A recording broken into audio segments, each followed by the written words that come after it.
दुर्योधन अभिमन्यूचा प्रणाम स्वीकार करा. मंगलमय आशीर्वाद. आशीर्वाद दिला. जीवनात उत्कर्ष होईल असा माझा आशीर्वाद आहे. काय म्हणाला? होय, जीवनात माझा उत्कर्ष होईल असा आशीर्वाद दिला म्हणजे अर्ध्यापेक्षा जास्त काम माझं झालंच म्हणायला हरकत नाही. गैरसमज तुझा होतोय. कारण या काकानं अरे कुठलीच गोष्ट कुठलीच केवळ स्वानुभव जीवनात अनुभव निर्माण करण्यासाठी जबाबदारी महत्वाची आहे. आणि जी जबाबदारी घेऊन ज्या अवैध चक्राला तू प्रवेश केलायस, वीर म्हणून किंवा आगमन तुझं झालं, खरंच कौतुक तुझं मी करतोय. पण जीवनात थोडी घाई करतोयस. अति घाई संकटात नाही, तेव्हा घाई करू नकोस. याचा अर्थ एकच, तू अजून लहान आहेस. जो 18 दिवसाचा महाभारतीय युद्ध चालू झालं, हे युद्ध ज्येष्ठांचं आहे. यात तुमच्यासारख्या वीरांनी कदाचित हस्तक्षेप करू नये असं मला तरी वाटतंय, एक माणूस म्हणून. माणूस म्हणून म्हटलं हे दुसरं आश्चर्य. काका बोलता बोलता बोलून गेला, तू अजून लहान आहेस. तेव्हा तुझ्यासारख्या वीरानं या ज्येष्ठांच्या युद्धात सहभाग दर्शवू नये हे तुम्हाला आजच कसं समजलं? आज युद्धाचा 13वा दिवस सुरू आहे. मागच्या 12 दिवसात कधी तुम्हाला हे आठवलं नाही? तुझी माझी ग्रंथी का झाली म्हणून मी तुला कथित केलं. ती आजच झाली का? होय. होय होय कशी? होय कशी? मग नाही कशी ती सांग. नाही कशी ती सांग. होय सांग ना. नाही कशी ती सांगितल्यानंतर होय कशी याचं स्पष्टीकरण द्या. नक्कीच. मग ऐका, दुर्योधन काका,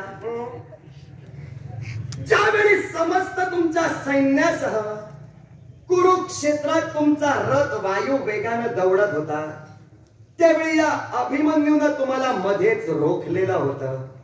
रोखून काय केलं माहितीये का? 7 बाण एकाच वेळी सोडले आणि या 7 बाणांनी तुमच्या शरीरावर असणारं संरक्षक कवच या अभिमन्यूनं भेदलं होतं. त्यावेळी तुम्ही काय केलं? तुमचं सुदैव फक्त काय ते तुम्हाला सांगून पुढे जातो. युद्ध समाप्तीचा शंखध्वनी तिथंच झाला म्हणून अभिमन्यू तिथं थांबला. नपेक्षा मृत्यूचं द्वार त्याच वेळी अभिमन्यू तुमच्या समोर उभा करणार होता. माझा मोठेपणा मी स्वतःच्या तोंडानं सांगत नाही, पण तुम्ही बोललात म्हणून तुम्हाला सांगितलं. आता तुम्ही काय म्हणालात? आजच मी तुम्हाला दिसलो इथं. ज्यावेळी तुमचं संरक्षक कवच अभिमन्यू भेदत होता त्यावेळी झोपून होता की काय? आता मला एक सांग, रणभूमीवर आलेला मनुष्य, रणभूमीवर आलेला वीर झोपण्यासाठी येतो की आपलं युद्ध कौशल्य करण्यासाठी येतो? हे न कळणे एवढं मी अक्कलकोंडा. मग जर का अक्कलकोंडा नाहीस तर जपून जरा शब्द टाक. कारण शब्दाचा वापर करत असताना एक मात्र जाणीव ठेव. तू काय म्हणालास? मी म्हणाला तुला की तुझी माझी गमती का झाली, पण बोलायला संधीच मिळाली नाही. आणि ती संधी आज चालू नाही म्हणून मी तुला सांगतोय. काय मी जात होतो, तू बाण सोडलंस, मान्य करतोय, पण त्यावेळी ती वेळच नव्हती. कारण तुझ्या जवळ बोलायला माझ्या जवळ वेळ नव्हता. कारण माझं आक्रमण दुसऱ्या दिशेनं होतं म्हणून मला आज संधी मिळाली म्हणून तुला सांगितलं. काका, पितामह भीष्माने युद्धाचे नियम घालून दिले. ज्याला वाणीद्वारे युद्ध करायचे तो वाणीद्वारे युद्ध करू शकतो. ज्यावेळी मी तुमचा मार्ग रोखिला होता त्यावेळी तुम्हाला आव्हान दिलं होतं. आव्हान दिल्याशिवाय तर मी युद्ध करणार नाही. मग बोलायला संधी नाही कसं म्हणता? आव्हान दिलंस तू काय म्हणालास? आता बाजू पलटू नकोस. कारण तुम्ही येत होता वायू वेगानं, मी बाण सोडले. मग बाण जर तू सोडलेस तर माझ्या समोर बोललास केव्हा ते सांग. थोडक्यात गाभाच तुम्हाला कळलेला नाही. तुला गाभा जास्त करतोय कारण अनुभव तुझ्या पाठीशी आहे. मी ते पटवून देतोय. ऐका सांगतोय काका, मी काय म्हणालो? ज्यावेळी तुमचा रथ तुमच्या कर्तव्याच्या दिशेनं वायू वेगानं धावत होता त्यावेळी मध्यंतरी अभिमन्यूनं आपला रथ आणला होता. अभिमन्यूनं ज्यावेळी आपला रथ आणला त्यावेळी मी तुम्हाला थांबवलं आणि युद्धाचं आव्हान दिलं, माझ्याशी युद्ध करा आणि पुढे चला.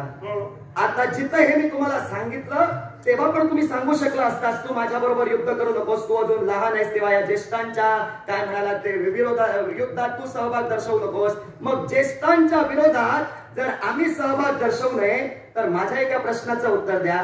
मी 16 वर्षाचा आहे, तुमचा पुत्र लक्ष्मण हा सुद्धा माझ्या वयाचाच आहे, मग त्याला कोणत्या शिखरावर तुम्ही जन्माला घातला म्हणून त्याला युद्धात सहभागी केला? बाबा सांगण्याचं कार्य मी केलं, ऐकणं न ऐकणं तुझं कर्तव्य आहे. तुला जे जमेल ते तू करू शकतो, कळलं का? कारण वीर म्हणून तुला रणभूमीवर आलायस, तुझ्या समोर सुयोधन उभा आहे, तुला जे जमेल ते खुशाल कर. पण केल्या कर्माची फळं इतर तुला भोगायचे, त्याचा विचार तुम्ही करू नका. आम्ही सत्कर्मानं चालतोय म्हणून 12 दिवस तरी आमचे आनंदाचे जात आहेत. तुम्ही तुमची कर्म काय केलं त्याचा विचार तुमचा तुम्ही करा, ते आम्ही बोलणार नाही.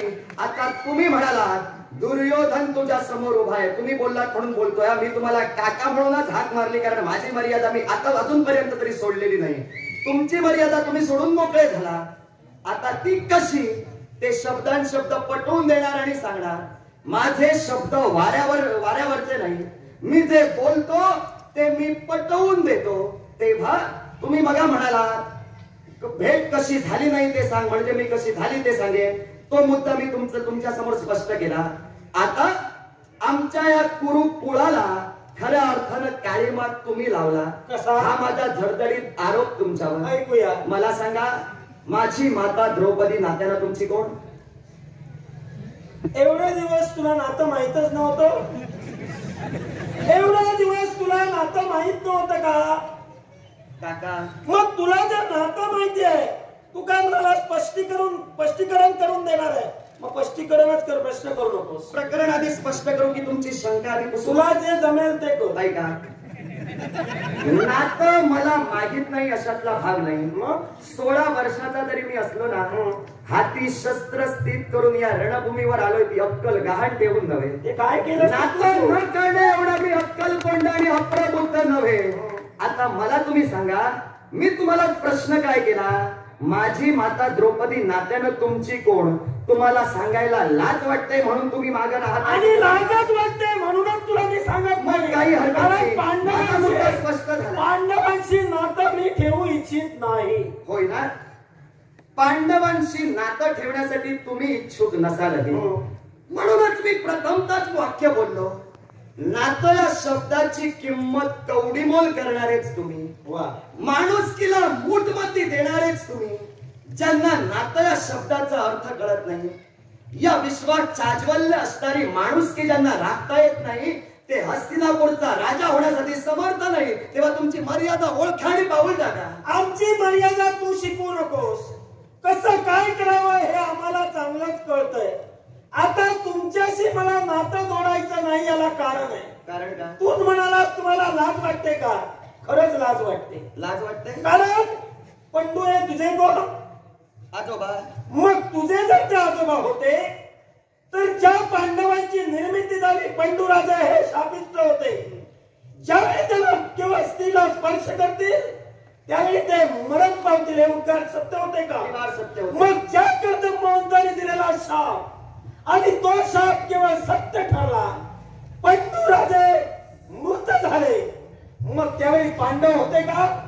मुळीच नाही. मग आम्ही तुमचा स्वीकार का करावा? मग मला सांगा, कोणती तुमचा स्वीकार आम्ही का करावा? कोणती तुमची कोण? जर का पंडू राजे असते मान्य केलं असतं, तुम्ही आमचे नातेवाईक नाही हे मी त्रिवार सांगतोय. सुयोधन काका, किंदम महामुनींचा शाप माझे आजोबा म्हणजे पंडूराजे यांना झाला. ज्यावेळी, आता वास्तविक मी बोलू नये पण प्रकरण स्पष्ट करण्यासाठी बोलणं भाग आहे, ज्यावेळी ते आपल्या पत्नीशी रत होतील तात्काळ ते मृत्युमुखी पडतील, ही किंदम ऋषींची शापवाणी होती. मान्य करूया, पंडूराजे वनात ज्यावेळी गेले त्यावेळी पांडव जन्माला आले, म्हणून त्यांचं अस्तित्व जर तुम्ही नाकारत असाल तर मला सांगा, कोणती आजी तुमची कोण? आमची काकी. मग काकीचे पुत्र तुमचे कोण? काकीचे पुत्र आम्हाला कोण? एक लक्षात माझा काकीचे पुत्र तुमचे कोण?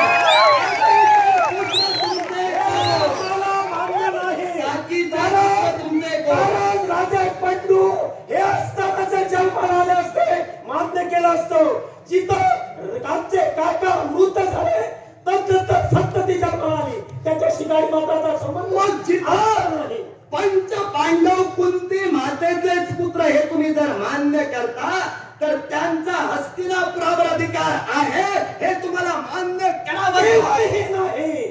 मान्य केलं जाणार नाही किंवा आता सुद्धा ते आम्ही मान्य करू शकत नाही. कारण ज्या मताशी आम्ही निकनिष्ठ आहोत, आमचे नातेवाईक आम्हाला कळताय तुमच्याशी गाडी मात्राचा संबंध नाही. आणि ज्या हक्कासाठी मागणार तो हक्क तर मी तरी देऊ शकतो. तुमचे नातेवाईक तुम्हाला कळताय? होय. थेट बोलून मोकळे झाला.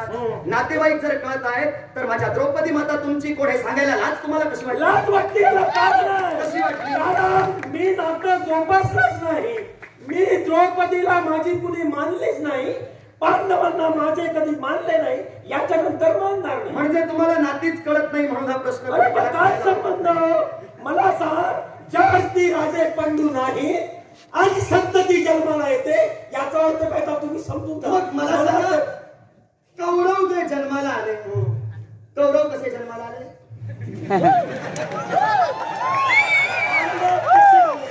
हे मी तुला सांगितलं, आईच्या उदरातून जन्माला आलो. मग कौरव जर आईच्या उदरातून जन्माला आले तर पांडव सुद्धा कुंती मातेच्या उदरातून जन्माला आले. तुम्ही सांगाल ते खरं मी मान्य करू. मग मला सांग, ते रक्त, ते बीज, ते केवळ जन्माला आले ते पंडूराजांमुळे आले का?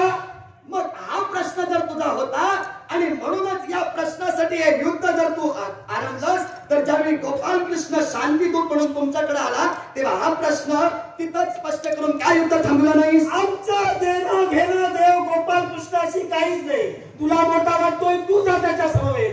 तुम्ही तुमच्या उड्या साऱ्या गोपाल कृष्णाच्या जीवावर, याच्यानंतर सुद्धा त्याच्या जीवावर उड्या मारा. आमच्या उड्या गोपाल कृष्णाच्या जीवावर मान्य करूया तुमच्या अकलेच्या तीव्रतेनुसार, पण तुमच्या उड्या तरी तुमच्या जीवावर कुठे आहेत? त्या शकुनी मामाच्या उड्यावर जीवावर आहेत ना?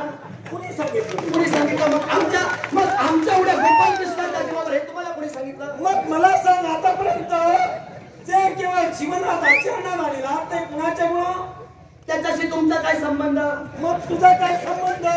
मला जे योग्य वाटतंय त्याप्रमाणे मी करणार आहे. आम्ही आतापर्यंत जे आचरणात आणलं गोपाल कृष्णाच्या मान्यतेनुसार त्यांची अनुमती घेऊनच, गोपाल कृष्णाच्या शब्दाला मान्यता दर्शवूनच ती कृती आम्ही आचरणात आणली. आणि म्हणूनच पंचपांडव एक आदर्श व्यक्तिमत्व म्हणून या जगाच्या निदर्शनास आले. पण तुम्ही नावानं सुयोधन दुर्योधन कसे झाला ते तुमचे तुम्ही बघा. आता तुमचे विचार, तुमचे आचार शकुनी मामाच्या अकलेनं तुम्ही चालतायत म्हणून बिघडले की कसे काय हे मी तुम्हाला सांगणं इच्छुक नाही. तुमचा काय तो विचार तुम्ही करा. माझा विचार नाही केलेला, माझा विचार तू करूच नको. तुझाच विचार कर. मी तुझा विचार कर. या चक्रावर तू प्रवेश केलायस, माग कसा जाणार आहे? तू माग जाऊ शकत नाहीस. इथं तुला मी ठार मारणार आहे नक्की. हे तुमचं झालं. पण जिथं चक्रव्यूहाच्या कड्या भेदत अभिमन्यू या चक्रव्यूहात आला ना, माझा उत्साह दुप्पट आहे. माझ्या कर्तव्यावर, माझ्या पराक्रमावर विश्वास आहे म्हणूनच आलो, त्यापेक्षा आलो नसतो. थेट बोलून गेला. तुझा विचार कर, माझा विचार करू नको. तुमचा जर मी विचार केला असता तर तुमच्या घातासाठी हाती शस्त्र घेऊन इथं आधी आलोच नसतो. आता दुसरी गोष्ट, मुद्दा सुरू कुठून झाला? मी तुम्हाला काय म्हटलं, नाती जर जपणारे तुम्ही तर माझी माता द्रौपदी हिचं नाव तुमची वहिनी म्हणून नातं जोडण्यास तुम्हाला लाज का वाटली ते सांगा. मला गरजच नाही, माझी ती कोणी लागत नाही. माझं काही नातं तिच्याशी नाही. या मतावर मी ठार आहे. कोणीच लागत नाही, माझी कोणी नाही. मी तिला मानत नाही, नाही तुम्हाला पांडवांना मानत.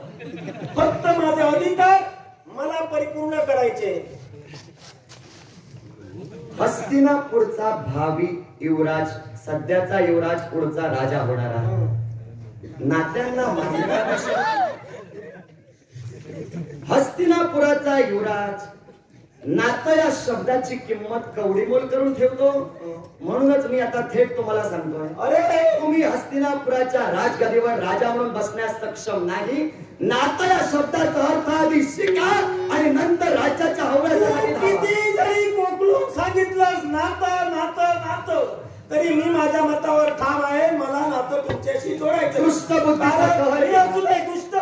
असू दे, नीच असू दे, त्याच्याशी तुझं देणं घेणं नाही. मला जे करायचंय ते मी करणार.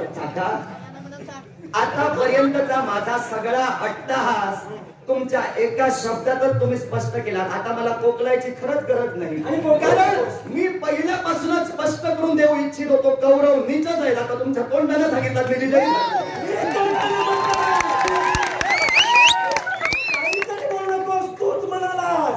तूच म्हणाला अधर्माची गाज ठरली. जे तुला वाटतंय त्याप्रमाणे तू कर, माझ्या बुद्धीला पटेल त्याप्रमाणे मी करणार आहे. मी तुझ्या सांगण्यानं किंबहुना तू मला प्रबोधन केलंस म्हणून माझ्यात काही बदल होईल अशातला जर का प्रकार समजत असशील तर तो तुझा गैरसमज आहे. माझ्याशी तू बोलूच नकोस. तुझं काही जे काही सांगायचंय ते सांग, न पेक्षा मरून मोकळा जा. फक्त येताना विनोदाचे किस्से घेऊन आलात म्हणजे आपले अधिकार सिद्ध होत नाही. त्यासाठी काहीतरी मूळही घेऊन यावं लागतं. आल्यापासून मूळ एकही तुम्ही स्पष्ट करत नाही. विनोदावर विनोद करून जर माझ्या मतात परिवर्तन होईल असं समज तुमचा आहे. पहिली गोष्ट लक्षात घ्या, मी तुम्हाला समजून सांगण्यासाठी इथं उभाच राहिलो नाही, कारण तुम्हाला जो समजावून सांगण्यासाठी जाईल तो आधी मूर्ख. कारण जिथं गोपाल कृष्णांच्या शब्दाला जो मान्यता दर्शवत नाही, सुईच्या अग्रभागावर राहणारी भूमी सुद्धा पांडवांना मी देणार नाही हे शब्द तुमच्या मुखातून बाहेर पडले. ज्याच्या जे अधिकाराचं आहे त्याला द्यावं ही तुम्हाला जर अक्कल नाही तर तुम्हाला समजुतीचं पाणी प्राशन करणारा मूर्ख. ठीक आहे, तुम्हाला समजावायला गेलो. माझी अक्कल तू सांगतोयस, आता तूच म्हणतोयस देव गोपाल कृष्णाची आज्ञा झिडकारून या सुयोधनाला लावली. मग मला एक सांग, तू मगापासून जे काही कर्तव्य परिपूर्ण करतोय, पांडित्य सांगतोय, हा शतमूर्खपणा तुला आता कसा सुचला? शतमूर्खपणा याच्या अगोदर तुला का कळलं नाही? काय मूर्खपणा? कारण ज्यानं श्रीकृष्णाचा शब्द मानला नाही तिथं माझं तरी कसं ऐकणार हे तुला का कळलं नाही? काका नको, मी प्रथमताच म्हणालो, तुम्ही तुमची मर्यादा सोडून तुम्हाला जिथं जायचंय तिथं भरकटत चला. मी माझी मर्यादा सोडणार नाही. सांगण्याची गरज नाही. मर्यादा प्रत्येकाची प्रत्येकाला कळते. तू सांगितलं म्हणून तुझी मर्यादा शिल्लक राहील अशातला भाग नाही. काका, काय संस्कार संपन्नतेचं जीवन मी जगतोय. माझ्या वडिलांनी माझ्यावर जे संस्कार केलेत ना, ते माझ्याकडून माझ्या वडिलांच्या प्रतिमेला आणि माझ्या प्रतिमेला गालबोट लागणार नाही याची दक्षता घेऊनच मी तसा वागेल. आणि म्हणूनच काका तो काका, नातं ज्याला कळतं तो नातं जपणार. आता नातं ज्याला कळत नाही ते तो पायदळी तुडवणार. मगापासून तू सांगतोय संस्कार झाले, मग आल्यापासून तू किती वेळा अक्कल माझी सांगितलीस? काका, तुमची अक्कल मी पुष्कळ वेळा सांगितली, पण मी जेवढ्या वेळा असेच संस्कार मी ऐका, मी काय म्हणालो, मी जे बोलतो ते पटवून देतो. तुमची अक्कल काय आहे पुष्कळ वेळा मी सांगितलं. खरं ते खरं, सांगितलं ते सांगितलं, पण तुमची अक्कल स्पष्ट करण्यासाठीच मी उभा राहिलो. कारण हस्तिनापूरचे राजे होण्यास तुम्ही सक्षम नाही हे माझं विधान मला सिद्ध करून दाखवायचं होतं. पण त्याआधी तुम्हीच म्हणालात मी निर्लज्ज आहे, त्यामुळे मला स्पष्ट करण्याची गरजच पडली नाही. तुमची लायकी तुम्ही उतरवून ठेवला. मी निर्लज्ज तुम्ही म्हणा किंवा नीच म्हणा याच्याशी मला तुम्हीच म्हणाला. मी काकाच म्हणालो. तुला काय म्हणायचंय ते म्हण, मला फरक पडणार नाही. कशाचाच कसा तुम्हाला फरक पडत नाही, कारण नाही करा. आणि फरक जर तुम्हाला पडत नाही तर राजा म्हणून धावण्याचा फक्त तुम्हाला फरक पडतो. ते राजा झाल्यानंतर पाहिजे. काय बोलता? त्याचा तुम्हाला आनंद होतोय हो, पण हस्तिनापूरची प्रजा फक्त तात्पुरतीच हसते. हा राजा काय करेल? हा राजा पुढे जर राजा झाला तर आमचं काय करेल ही भीती त्यांच्या मनात आहे. विनोदाचे फक्त किस्से जे सांगतात ते विनोदाचे आहेत. म्हणूनच मला सांग, तुम्ही तरी त्या योग्यतेचे किती आहात? अरे आम्हाला आधार नाही, आम्ही त्या योग्यतेचे नाही. मग समजा पांडवांचा विजय जर झाला तर धर्मदादांना राज्याभिषेक होईल. अगदी. अरे झुगारी तो जो जुगार खेळतो तो हस्तिनापूर मिळाल्यानंतर बायको जर लावू शकतो तर हस्तिनापूर सुद्धा लावू शकतो. विश्वात जेवढे राजा झाले त्या राजांपैकी आमचे काका धर्म हे एकटेच जुगारी आहेत का? ते तू शोध. तुझं आहे ते मी सांगितलं, इतरांशी देणं घेणं नाही. इतरांशी तुझं ज्यांच्याशी देणं घेणं. तू आता आमचं म्हणाला तुम्ही राजा होण्यास पात्र नाही. मी ते तुम्ही तरी योग्यतेचे काय आहात? जरूर आहोत, कारण माणूस की काय आहे हे आम्हा पांडवांना तुमच्याकडे स्पष्ट करून देणार, काहीतरी बोलणार नाही, स्पष्ट करून देणार आणि पुढे जाणार. मला सांगा काय? ज्यावेळी पांडव अज्ञातवासात होते त्यावेळी तुम्ही काय केला? आता मागचं थोडं सांगतोच तुम्हाला. नाही बोलत थोडस ऐका. पांडव ज्यावेळी अज्ञातवासात होते त्यावेळी तुम्ही समस्त कौरव पांडवांच्या नाशासाठी सारं सैन्य तुम्ही खऱ्या अर्थानं गोळा केला आणि पांडवांच्या नाशासाठी गेला. वाटेत तुम्हाला काय दिसलं? द्वैतवनातील एका सरोवरात गंधर्व पत्नी जलक्रीडा करत होत्या. त्या गंधर्व पत्नीवर तुम्ही भाळलात. गोष्ट मान्य तुम्हाला? गोष्ट मान्य का? मी गोष्टी ऐकायला आलेलो नाही. तुझं स्पष्टीकरण पूर्ण कर, त्यानंतर मी बोले. सुयोधन काका, गंधर्व पत्नीवर तुम्ही भाळलात. गंधर्व पत्नीवर तुम्ही भाळता क्षणी त्यांच्याकडे व्यभिचारी नजरेनंही पाहिला. बंधू, काय? अरे जो माणूस म्हणून जन्माला आलाय ते सौंदर्य मिळाल्यानंतर नक्कीच भाळणार आहे आणि ते गुण माझ्यात आहेत. त्यामुळे तू असं समजू नकोस. मी मान्य करतोय जे गुण माझ्यात आहेत ते तू बोलायला लाग. म्हणूनच मी सांगतोय तुम्ही हस्तिनापूरचे राजे होण्यास सक्षम नाही तेवढं फक्त काही सांगत नाही. तुम्ही सुद्धा विवाह केला, तुझ्या पूर्वजांनी विवाह केले, 1 आणि 2 केले. असे तुमच्यासारखे गुण उधळले नाही नाही नाही, तुम्ही म्हणजे सभ्य. हो, तुम्ही म्हणजे सभ्य. सभ्य पांडव म्हणजे सभ्य. हे विसर. असा एक प्रसंग सांग ज्या प्रसंगात पांडवांनी व्यभिचार केला पण कौरवांनी व्यभिचार केल्याच्या प्रसंगाचा पाढा जर वाचला ना, मी 16 वर्षाचा पोर जरी असलो तरी उघडा करून पाठवेन. नाही तू उघडं करशील. अरे मला उघडे करण्यापेक्षा तुला आता मी उघडं करतोय. इकडं मी तुम्हाला कवच कुंडल. मला सांग, ज्यावेळी पंडुराजे गेले त्यानंतर पांडव त्या मनात होते, त्यांना या हस्तिनापुरात आणलं कुणी? पांडवांना हस्तिनापुरात आणलं विदुर काका, पितामह भीष्म, द्रोणाचार्य, ज्येष्ठ व्यक्तींनी. आता त्यात तुम्ही होता हे मान्य करतो. आता तू हे तुमच्या आस्था होती आणण्याची. तू हे समजू नकोस, कारण माझ्या पितृदेवतेनं सुद्धा पुढाकार घेतला आणि म्हणूनच पांडव या हस्तिनापुरात आले. पुढाकार घेतला. आज वाटायला तुमच्या पितृदेवतेनं आपल्या पुत्रांपेक्षा पांडव सवाई ठरतायत हे जेव्हा जाणलं तेव्हा लाक्षागृहाची निर्मिती करून पांडवांना जाळण्याचा प्रयत्न केला. हे मी कसं विसरू? आम्ही लाक्षागृहाची निर्मिती केली, होय ना? आता तूच म्हणाला संस्कार. अरे संस्कार हे प्रत्येकाला लहानपणी करायचे असतात. लहानपणी झालेले आघात माणूस जीवनात कधीच विसरत नसतो. मग तुझ्या भीमसेन काकानी आम्हाला वृक्ष हलवून एका फळाप्रमाणे नदीत ज्यावेळी टाकलं तो वृक्ष आलो. मग त्यावेळी त्यानं आमच्या केवळ काळजावर घातलेले घाव अजूनही बोचतायत आणि म्हणूनच त्यावेळेचा राग अजूनही माझ्या मनात आहे आणि म्हणून आम्ही अशा तऱ्हेनं वागतोय. म्हणजे याच्या नंतर सुद्धा वागणार. थोडक्यात लाक्षागृह म्हणू नको. लाक्षागृहाची निर्मिती करण्यापूर्वी तुझ्या भीमसेन काकाने आम्हाला मारलं. म्हणजे थोडक्यात बालपणापासूनच कौरवांपेक्षा पांडव खऱ्या अर्थानं पराक्रमात सरस आहेत आणि म्हणूनच कौरवांपेक्षा पांडव हस्तिनापूर सांभाळण्यास सक्षम आहे. तेव्हा तुम्ही पुढे सरस आहात हे सोडू नकोस. जगाला काहीतरी सांगू नको. मला एक सांग, मग त्यावेळी जर का बंधुप्रेम त्यांच्या मनात होतं तर मग ते का प्रेमाने वाढलं नाही? बंधुप्रेम त्यांच्या मनात. तुम्ही कराल तो धर्म, कौरव करतील तो धर्म. काय सिद्ध करून दाखवतोय का? तू काय सिद्ध करणार आहेस? आतापर्यंत तुम्ही काय सिद्ध करून तू दाखवलं? काहीच करू शकत नाहीस.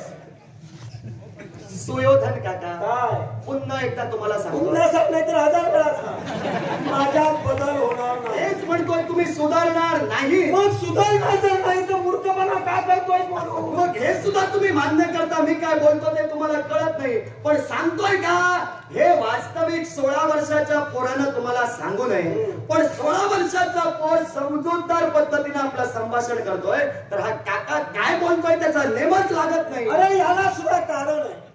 कारण पांडवांना आम्ही आमचे दुश्मनच मानिले, याच्यानंतर सुद्धा मानणार, आणि जसं जसं जमेल तसं तसं एका एकाला मारणार. पांडवांना तुम्ही दुश्मन माना, पांडवांशी सौख्यत्व साधा असं मी सांगितलेलं नाही, गरजच नाही. मी फक्त काय म्हणालो, मुळापासूनच कौरव धर्माचे आणि पांडव धर्माचे नातं या आम्हाला वृक्षावरून टाकलं, वाचवण्यास सक्षम नाही. आम्हाला वृक्षावरून टाकलं, हा धर्म कुठला? आता स्पष्ट करून सांगेन, ऐका माझं वक्तव्य पूर्ण झाल्याशिवाय आता बोलू नका.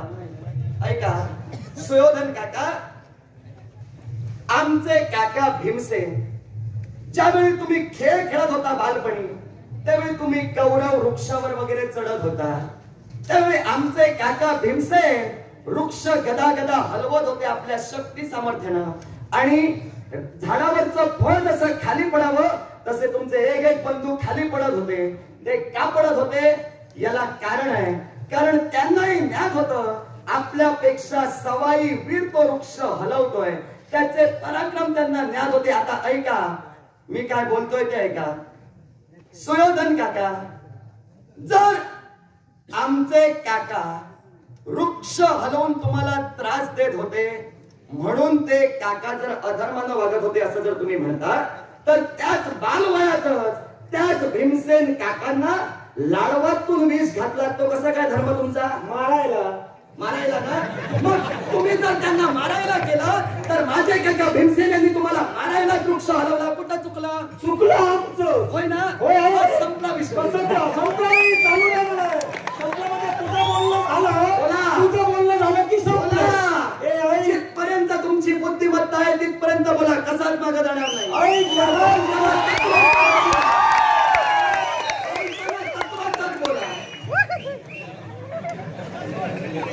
याला सुद्धा कारण आहे. कारण ज्या पांडवांना या हस्तिनापुरात आणलं, जिथंही संतती आम्हाला मान्यच नाही, आणि हा द्वेष आमच्या मनात असल्या कारणानं आता ज्येष्ठांना प्रतिकार करण्यापेक्षा युक्तिवाद करून यांना संपवावं. कारण जर ते पांडुराजांचे असते तर आम्ही मान्य केलं असतं. ही संतती आम्हाला मान्य नाही आणि म्हणून आम्ही केलं. झालं?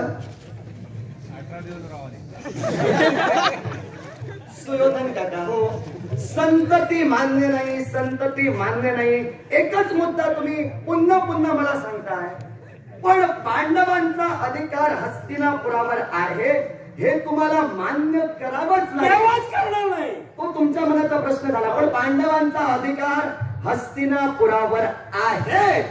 आता तो जर तुम्ही मान्य करत नाही, म्हणूनच हे युद्ध कायम सतेज राहीलच म्हटलं. पांडव आतापर्यंत लढत होते ते तुमच्यावर श्रेष्ठत्व गाजविण्यासाठी नाही, पांडव लढत होते आपल्या हक्कासाठी, न्यायासाठी. आता कौरव कशाला लढतायत त्यांच्या बरोबर ते तुमचं तुम्हाला माहिती. हक्काचे आम्ही आहोत, जिथं आम्ही संतती मान्यच केली नाही. राजा पंडू यांची जर संतती असते तर आम्ही खुशाल राज्य दिलं असतं. तुम्ही आम्हाला मान्य नाही हे त्रिवार. मग आता मला सांगा, पांडव ही हस्तिनापुराची संतती नाही हे फक्त कौरवांनीच मान्य केलं, पण कुरुकुळाचा मुख्य पुरुष म्हणजे भीष्माचार्य यांनी जर अमान्य केलं असतं तर मी हे मान्य केलं असतं. त्यांनी मान्य केली, अर्थात तुम्हाला मान्य करावीच लागेल. ते कदाचित तुमचे हितचिंतक असतील, मग तुमच्या बाजूने का लढताय? याला कारण हितचिंतक याला सुद्धा कारण आहे. कारण आमच्या खाल्ल्या अन्नाला ते जागतंय, आणि त्यांनी जर का पराक्रम केले असते तर तुम्ही पांडव मेला असता. पण ते तुमच्या बाजूने मनानं होते म्हणून आतापर्यंत पांडव मेले नाही. हे तुम्हाला त्यांनी कधी सांगितलं होतं? त्यांनी सांगायची गरज नाही. परिस्थिती म्हणजे तुमच्या मनाला वाटेल ते तुम्ही ठरवून मोकळे होता. सरळच आहे. सरळ कसं आहे? काय चुकीचं आहे. तुला वाटेल त्याप्रमाणे तू करतोय, आम्हाला वाटतं त्याप्रमाणे आम्ही करणार. सुयोधन काका,